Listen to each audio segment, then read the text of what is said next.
credit information or your credit accounts show up on your credit report. These are known as trade lines. They list the name of the lender, the balance, the limits, your payment history, those types of things. Each account has a trade line. And if you're looking at a tri-merge report, sometimes each account will have a separate line for each credit bureau reporting. Shouldn't be. That's why it's called a tri-merge report, but that does happen sometimes. What else is on the credit report are any collection items and any inquiries where you've requested credit. Also, public records are on the credit report. That's liens, foreclosures, tax liens, bankruptcies, civil suits, and judgments. Also, child support arrearages can be on a credit report as well. Now, generally speaking, things can only stay on your credit report for 7 years from the date of last activity. That's why credit will heal itself over time. If you do absolutely nothing on your credit for 7 years, everything bad on it will drop off, with the exception of a Chapter 7 bankruptcy, which that'll take 10 years to drop off. But you don't want to just wait for the bad stuff to drop off. You want to be putting good news on your report regularly.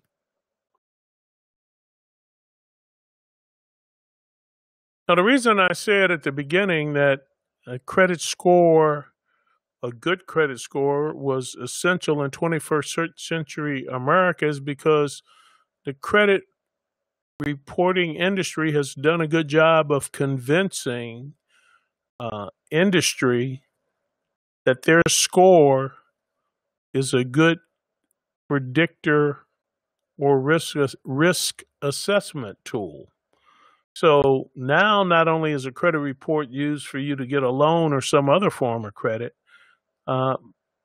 job applications now, when you sign a job application, you're giving the employer permission to pull your credit. And there are certain types of jobs in certain industries where if you don't have a good credit score, if you have a subprime credit score, you will not get the job. Financial services is that way. Gaming is that way. Getting federal security clearances can depend on your credit score. Also, renting an apartment can depend on your credit score. And now even getting insurance can depend on your credit score. Insurance companies are looking at the credit score for both homeowners and automobile insurance when they're calculating premiums. Now, there are two types of credit reports out here right now. There's the FICO or Consumer Mortgage Credit Report. We'll talk about that first. And then there's also the Trended Data Report. Now, the FICO report or score is one that most people are familiar with that ranges from 300 to 850. Where 35% of the score is based on your payment history, how you pay your bills. Do you pay your bills on time? That's 35% of your score.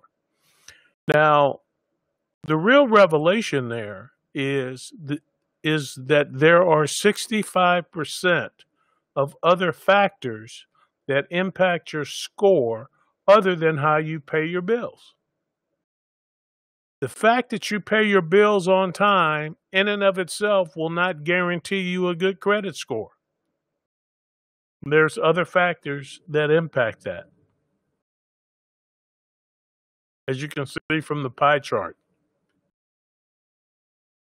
Now, you can improve a score with the right strategies and with time. It takes time to move a credit score. Nothing happens overnight when it comes to improving your credit score.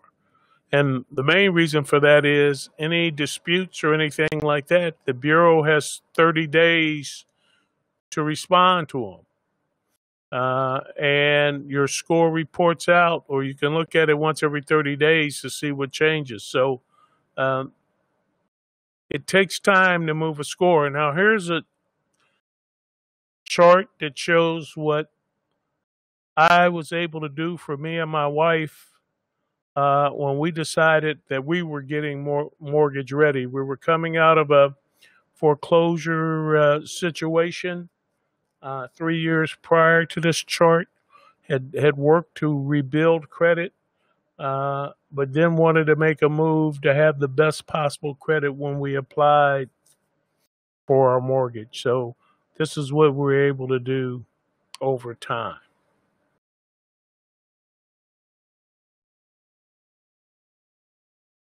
Now, the other type of credit I mentioned was trended data.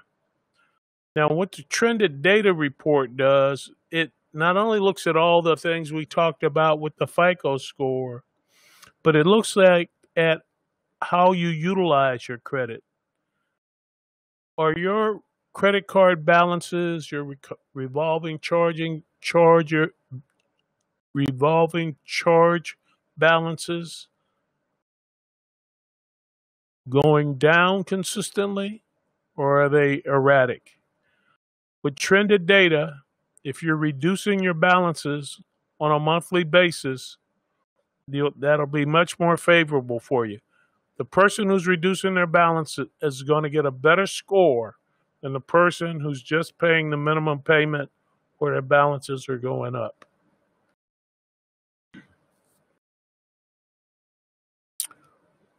Now, trended data, sometimes called a Vantage score, they ignore collections and they take in consideration what's called non-traditional credit, which would be your rent, your phone, utilities, those kind of things.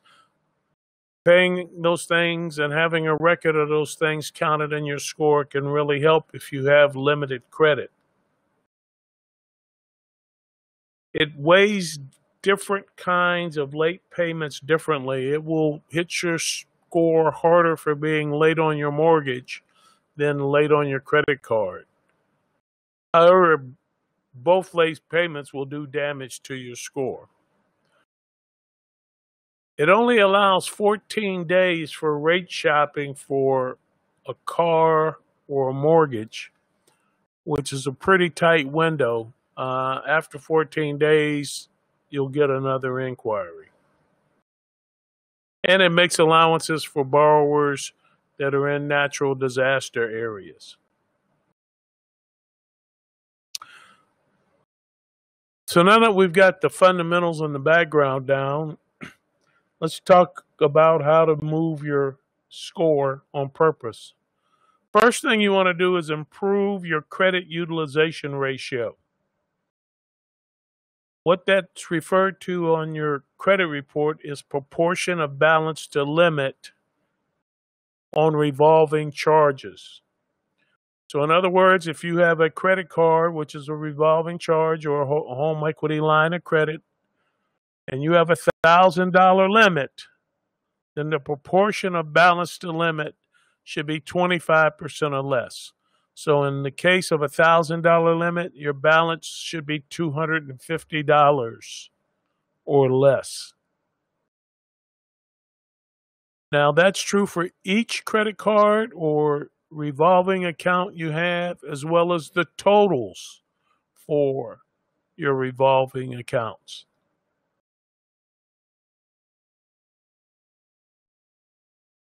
Now, there's two ways to improve your credit utilization ratio. The first way is to pay down your balance.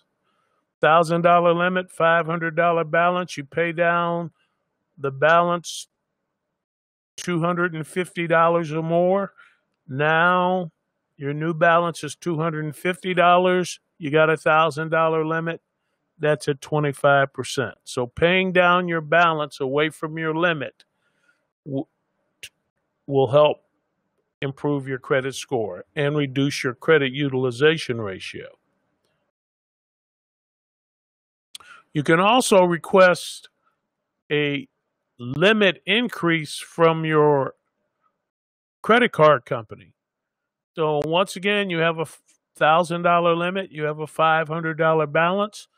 You contact the credit card company, you request a limit increase to $2,000. They grant you the limit increase. Now you have a $2,000 limit, $500 balance. You're at the 25% threshold. Now, the most effective way to do this is do a combination of both. Move your limits up as well as keep your balances down. When it comes time to apply for a mortgage, you can have your debt to income ratio and your credit utilization ratio in the low double digits. This method is by far, reducing your credit utilization ratio is by far the quickest way to move a score. You can see movement in 30 days or so if you do this. Second thing to do to improve your credit scores, do not close any accounts in good standing. Closing accounts in good standing, in some cases, can lower your score. Likewise, close any inactive accounts that have a derogatory record. If it's showing derogatory and it's still open, close it. Challenge any negative accounts with a date of last activity longer than 7 years at the credit bureau. So anything you see on your report where the date of last activity is more than 7 years ago, just challenge it at the bureau and it will come off the report. Negotiate collections, number 5, off your credit report. When you're dealing with the FICO score, there's not much difference between a paid and an unpaid collection. You're penalized for going to collection in the first place. Whether it's paid or not, once again, has little impact on your score. You want to negotiate that collection off your score. That's a separate topic outside the scope of this webinar, and we'll be putting information about that up in the near future. Number 6, start paying your bills. Talking about how to improve your credit score. Start paying your bills on time, every time, all the time. It takes a little longer for this to impact your score, but it builds a strong foundation, and it's necessary for you to have max credit and a money smart lifestyle going forward. It's very difficult, once again, in 21st century America to achieve financial well-being without properly managing your credit. And your credit score will reflect how well you manage credit. Number 7, stop applying for credit. No matter how tempting the multitude of easy credit offers and incentives are, once you get to the cash register, they're telling you can save another 5% just by signing up for their credit card. And although it may be financially prudent in the short term to do that, it can really mess up your credit utilization ratio. So don't apply for new credit. Now, for trended data scoring models, do everything we just talked about doing for the FICO scoring models. Credit utilization ratio, closing, derogatory accounts, etc. But the other thing you can do that will impact your trended data score, and trended data looks at your credit over time, so you have to repeat these actions consistently, and that is pay your credit card balances in full every month. That will help you on a trended data report. Now that is the end of how to move your score. There's a PDF that you can download of the presentation.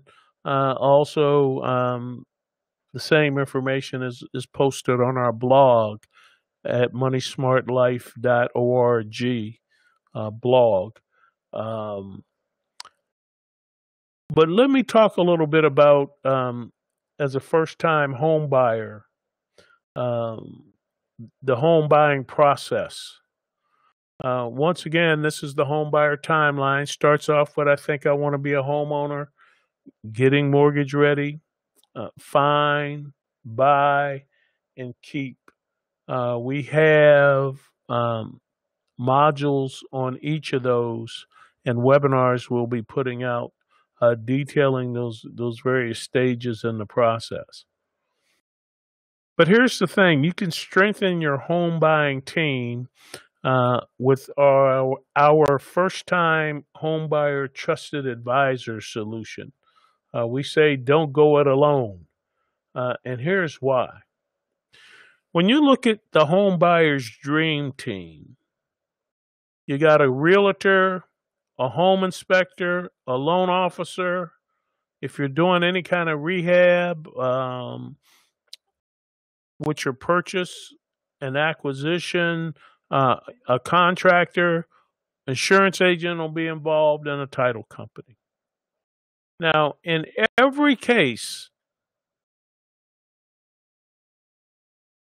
except for the home inspector,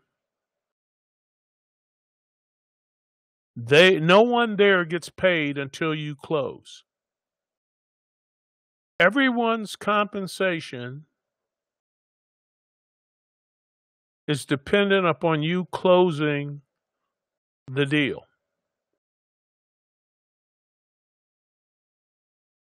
As your trusted advisor, my interests are fully aligned with yours because I'm the only one in the process whose income is not dependent upon whether you close the deal.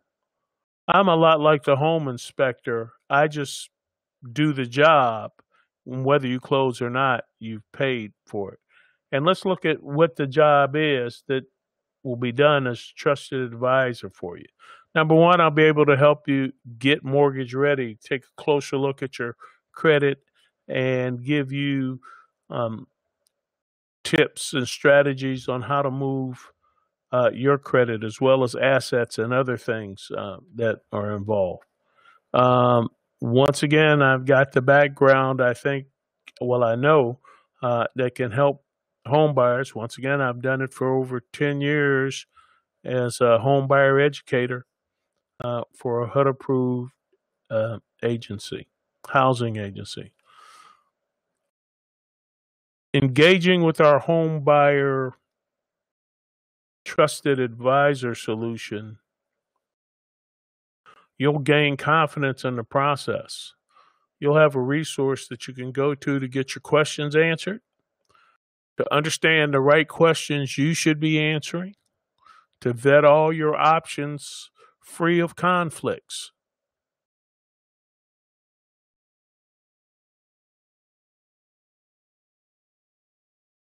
I've been a former real estate investor, mortgage branch manager.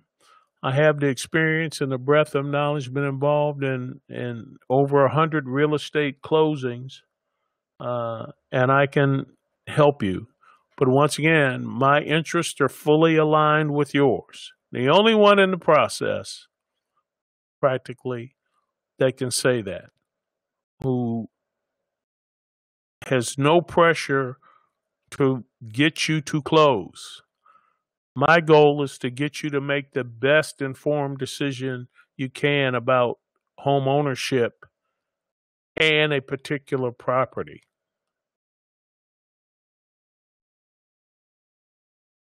help you negotiate better. When it comes time for you to make an offer, you'll be prepared to better negotiate. I'll help you vet the strategy you're working with your realtor. Understand where your strengths are in the process.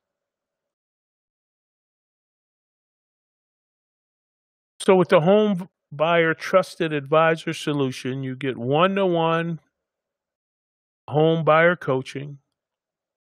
You get unlimited consultations. Let me say that again, unlimited consultations.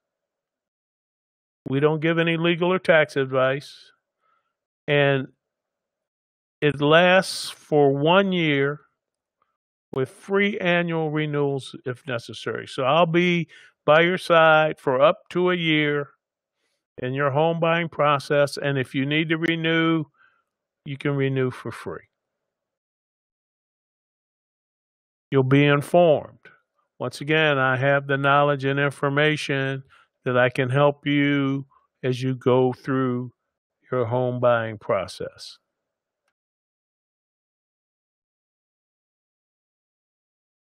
Now, beside the one-to-one coaching, the unlimited consultations, you'll also get free access to our premium MoneySmartLife.org content.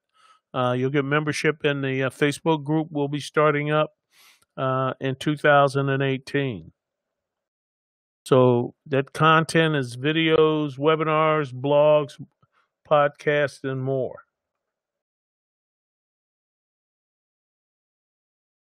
Appreciate you listening to the webinar. The cost for the program, we tried to make it accessible to everybody.